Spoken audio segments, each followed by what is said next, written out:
this time. Um, I'm going to do a quick little live.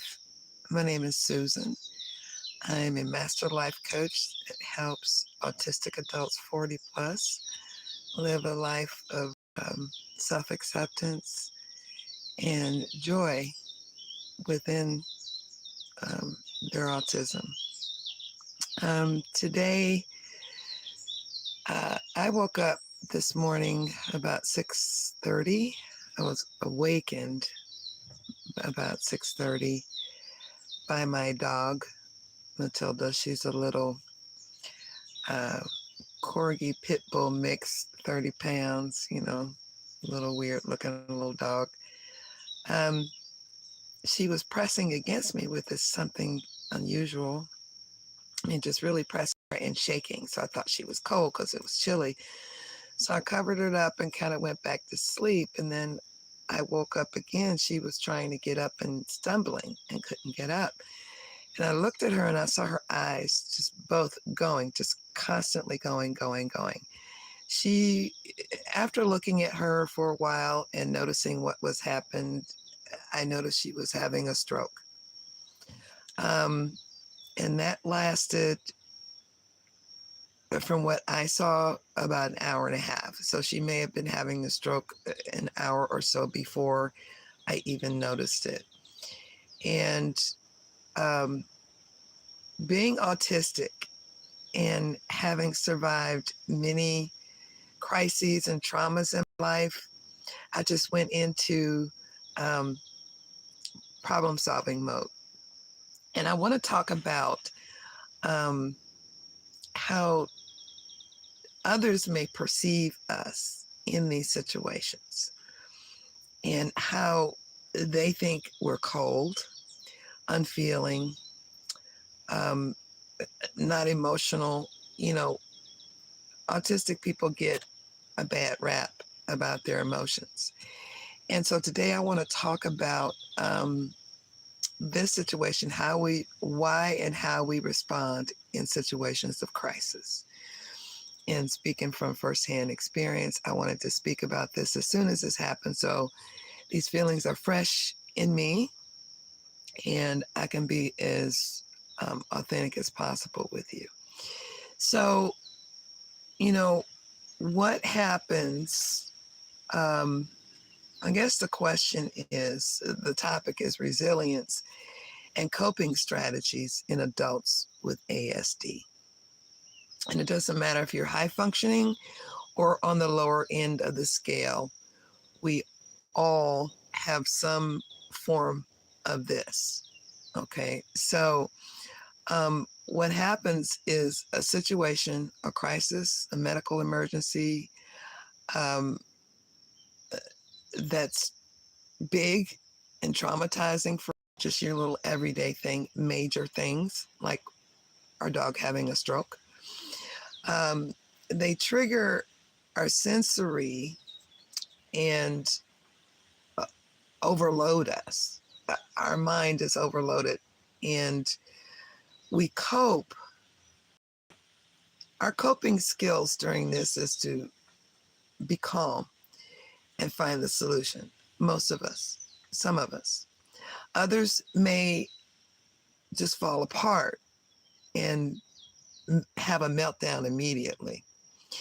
But if you've been working on your emotions and doing some of the work that I've got on this site, you know, you might be able to um, not melt down at first and kind of go through this process that I'm talking about today. So, trauma responses and autism. Um, First, they're misunderstood.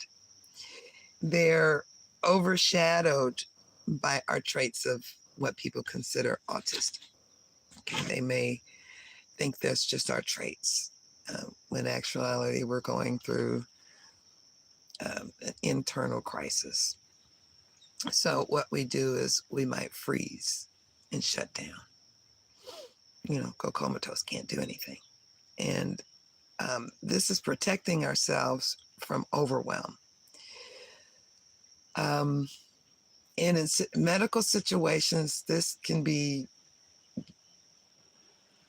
life-ending if you're there with someone and they're having a stroke or they're having a heart attack and you freeze. This may bring some guilt feelings later on, but this is autism. This is your brain, okay?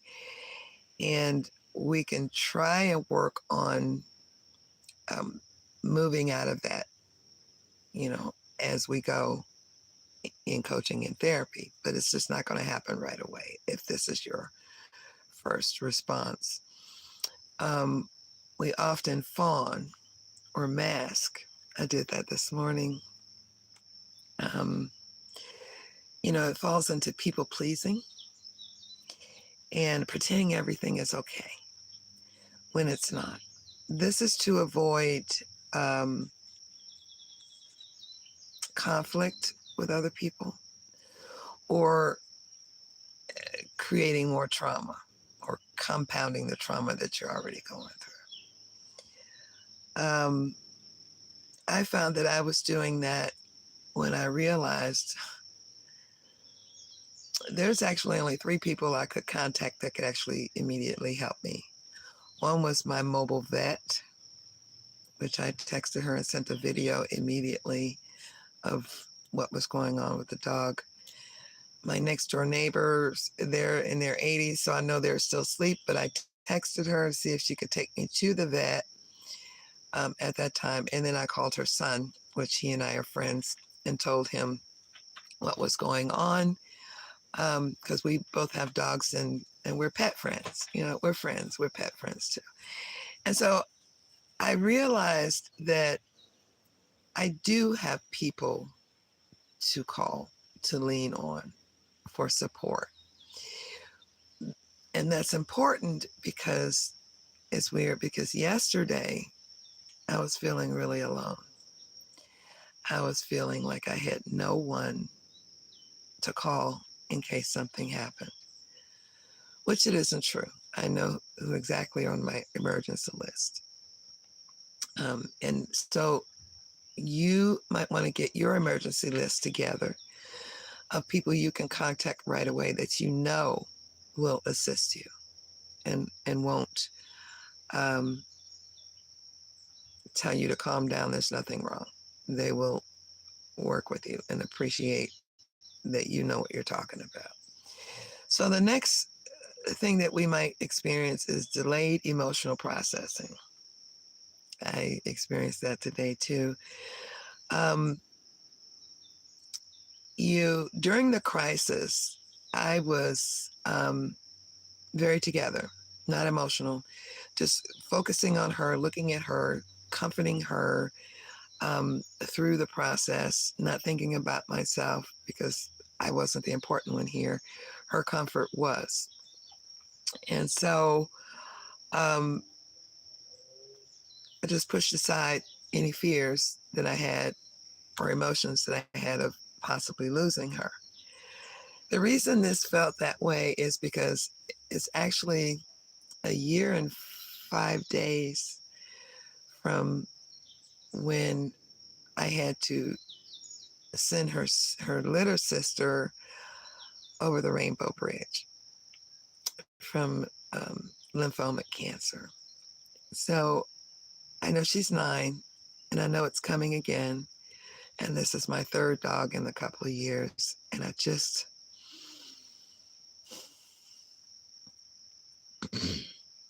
I can't imagine my life without her. I miss my other dogs extremely. I have 2 cats, but cats aren't dogs. 2 different breeds of relationships. And I know it's coming, but I'm just now being able to feel these emotions. So, yes, we will have delayed emotional processing, and it might come at the most inconvenient time, but allow yourself to be human and to have these feelings um, of impending loss or fear, it's okay. You are allowed to be human, okay? Don't apologize for it. Stop apologizing to people. Stop telling them you're sorry. Um, there's something on here, add a Q&A. What the heck is that? I don't know. Oh, I guess I'm going to ask you, have you experienced this, and how did you handle it? Because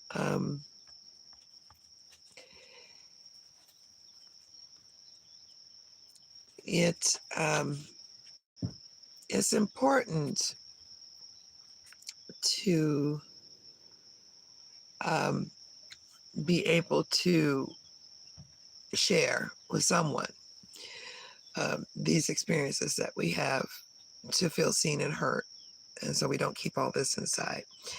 And the last thing you might experience is hyper or hypo. Hyper is more, hypo is less. Arousal, meaning, did you experience anxiety? Uh, were you easily startled during this situation, or did you go numb? I went numb. Hypo arousal. I wasn't anxious uh, like I normally would be. I was more concerned about um, what was happening to her. So, um, yeah, have you experienced this? And how did you handle it? Um, and people often, like I stated, one of them is misunderstood and overshadowed by our ASD label and traits. I find that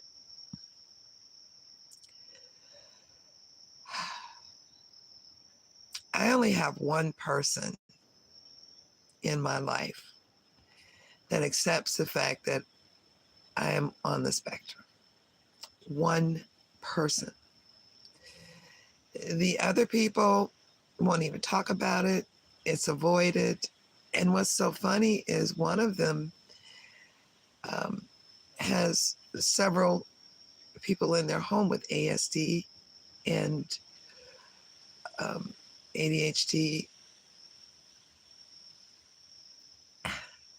So I feel really unseen.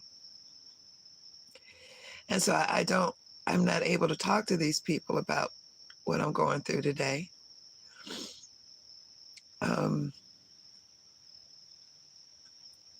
and that hurts. And I know it's not, I believe it's their fear. It's their coping mechanism, because these people have also gone through trauma and abuses in their life. And I'm saying this is how they're dealing with it. If you don't talk about it, it's not true. And so I can accept that. There's no blame, no hate, no anger towards them. I tend to have a lot of people surround me who have been through trauma, who maybe have never processed their trauma, who've all shoved it down inside. And I'm thinking about it now. All of these people experience bouts of depression, people pleasing, denial of themselves, which is the fawning and masking, you know. Um, and they're either numb to it because they don't talk about it. And this is where we on the spectrum who are going through this and who have these relationships that can be different and challenging. We have to learn to um, alter our expectations of other people. And they too have to learn to alter their expectations of us. So setting our boundaries, healthy boundaries with other people, explaining people what we're going through, helping them to see our humanity, maybe will help them come to accept that autism isn't as scary as they think it is. They think it's a disease. Um, and it's not. And it's being presented in the public that way by a lot of people, by a lot of, even within our communities.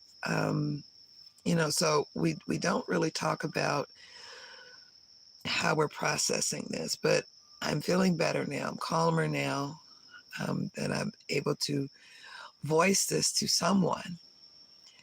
My dog is sitting there. She's about 40 minutes out of her seizures afterwards. She's still not able to walk yet without moving to one side. And so I know that's part of, I know she had a stroke. So she's leaning to her left side. And so but both of her eyes were affected. And so she may lose her sight. Because of course, we who are on the TISM, even while something's going on, we will grab this phone and Google solutions. We will ask questions. And that's what I did. I asked, how does a stroke present in canines? And what could be the possible reason? And I believe it's the medication that she started a month ago. And so I looked at, that's one of the symptoms, the rare symptoms. And of course, I have rare animals. They do rare shit, like we are. We're rare. And so our animals are rare. So it's, and I'm not going to apologize today for looking human. I'm just not. If you have a problem with my little hair chinny chin chins, that's on you. I am not. As a matter of fact, this week, I've been away for a while because I've just been burnt out. I had autistic burnout, and I needed to just step away from anything content related. And I have for about 3-4 weeks. And, I've been thinking about what do I want to do with this channel and how do I want to do it? I'm not the norm. And so doing it as the norm feels uncomfortable for me. So I'm noticing that YouTube is allowing courses on here. So I'm going to check and see when I'm available to do that and turn my CBT and DBT and those things into courses where you will get a badge for completing them. So I think I have to have so many subscribers, but we'll see how that goes, because that's eventually what I'd like to do with the longer courses, the longer videos. And then do short, like maybe a live once a week, if the my solar power will allow that in connection.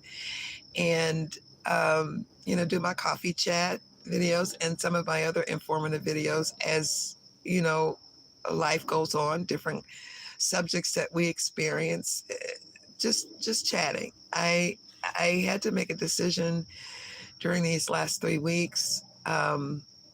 As you know, we've all gone through financial crisis. So I had to choose what I was willing to keep paying for every month and what I wasn't willing. And I cut out every YouTube person I was subscribing to. I can't do it. And even $1.99. I can't do that. So I get it. I'm not even to that point yet to where people can subscribe or donate. And so I'm not asking you for that. But I am keeping Netflix because I can't go without movies anymore. I'll pay that. And a few other things that I keep that save me money during shopping. I have a Walmart. I know. Don't jump on me. I have a Walmart membership because that's the only place here I can afford food. I can't cut off my nose to spite my face doing a boycott of a company that is the only place on this island that I can get food from. The local grocery store is ridiculous. They want $15 for a loaf of sourdough bread. $15. They want $13 for a jar of mayonnaise, where I can get the mayonnaise at Walmart for $3. They wanted but then Walmart wanted $5 for a can of Spam, not their Great Value brand, Spam. And then at the grocery store, I can get them 2 for $5. So it's, I have to juggle, just like you have to juggle. And don't let anybody guilt you into what you need to do for yourself to stay safe. And that includes trauma too. This is all traumatic for us. We are all going through financial trauma, emotional trauma, cultural trauma, social trauma, political trauma. I don't even want to think about that because that's been what's been driving me batty this week. The drama about whether we get to starve to death and I mean literally, I had a bag of spaghetti, a couple of cans of pasta sauce, a bag of rice, and an onion last week. I survived a week off of that in a jar of peanut butter, eating it out the jar. And so I got to go. I could only shop for like 20 minutes. So I'm rushing through the store, picking up stuff, and most of it's junk. And I really hate that is, but it's the quickest things, the safe foods that I could get. I got bread, I already had eggs, a couple other things that I can, potatoes, of course, and because I'm a potato eater, and just a few other things to throw together to make a meal. I only eat a meal a day. I'm not a big eater. Wow, my nose. I'm so sorry. Every time I start a video, my nose itches. It's, I don't know what that is. Is that a self-soothing thing? But it's my allergies. I have allergies year-round, winter, summer, whatever. So my voice always sounds like this. And so yeah, I thought I'd pop on today, do a live. I'm not going to worry too much about. Oh, that's what I wanted to get to. The things that I am no longer willing to pay for or do are anything that has to do with making videos or AI. I'm not willing to do that anymore. I have Canva, a Canva Pro account, and everything that I make will be made on Canva Pro. However that looks, it's going to look simple. It's not going to be this fancy. I can't do the movie crap. I don't care about it. I really don't care. And if you care that much about being entertained while trying to fix your own brain, that's your brain. You've been duped into thinking that YouTube and us creators have to become this one-man band to do all of these jobs. We can't do it. I can't do it. I'm seeing a lot of people crashing out, and they're not even autistic. So you're going to see very simple videos, something like this. I'll edit it on Canva or do presentation style for those learning videos because I don't want anything to distract you from learning those skills. I will no longer be making downloads for every video. I can't do that energy. I may make them for the important ones, but other than that, you'll have to follow the video and follow the steps on the video. You can save it to later, you can pause it, And this is where it would really help if YouTube would stop gatekeeping the course info, to where anybody can make a course. It would be nice.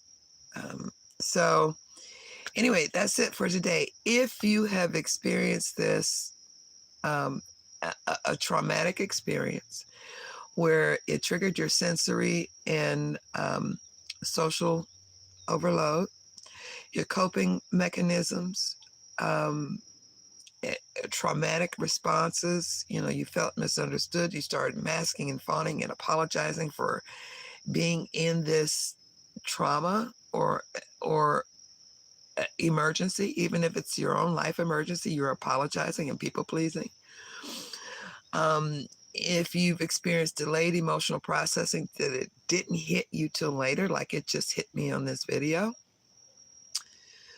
or hyper, which is more, hypo, which is less, arousal of your anxiety, your feelings, whether you're startled, whether you go numb, which is hypo.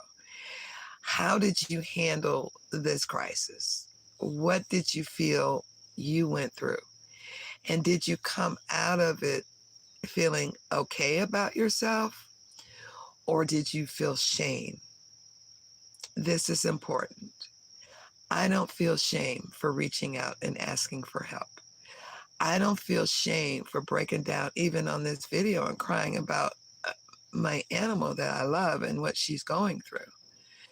I don't feel shame about sharing this with you. I don't feel shame that you see my dirty old tent tarp, which I just bought a new tarp. It's hot pink. It's going to look really nice when I get done.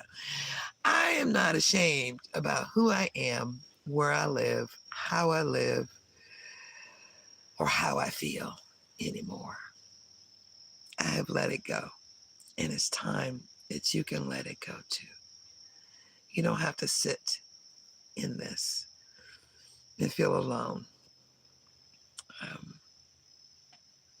And I hope that today's video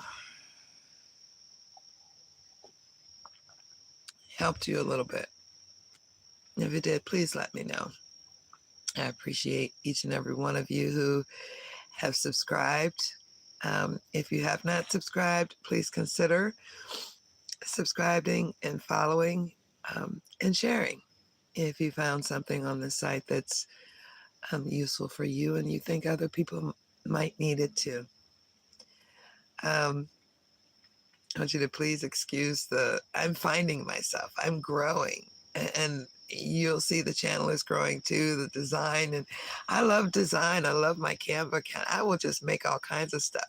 So I think the best thing for me to do is, because I love all different types of design, and I got a domain name for it, is to create content for other content creators, because I have over 10,000 pieces of content that I have not used. I'm serious, and that other people could probably use. So that's a side gig for me. So I'm working on that, doing that, because I am driven to create content. It is not always about this channel though. I love everything. I am curious about everything. So don't let your curiosity die with your age. Stay curious. Stay creative. Enjoy your life. Enjoy who you are. Every aspect of you are wonderful. Okay. Aloha. Have a great day.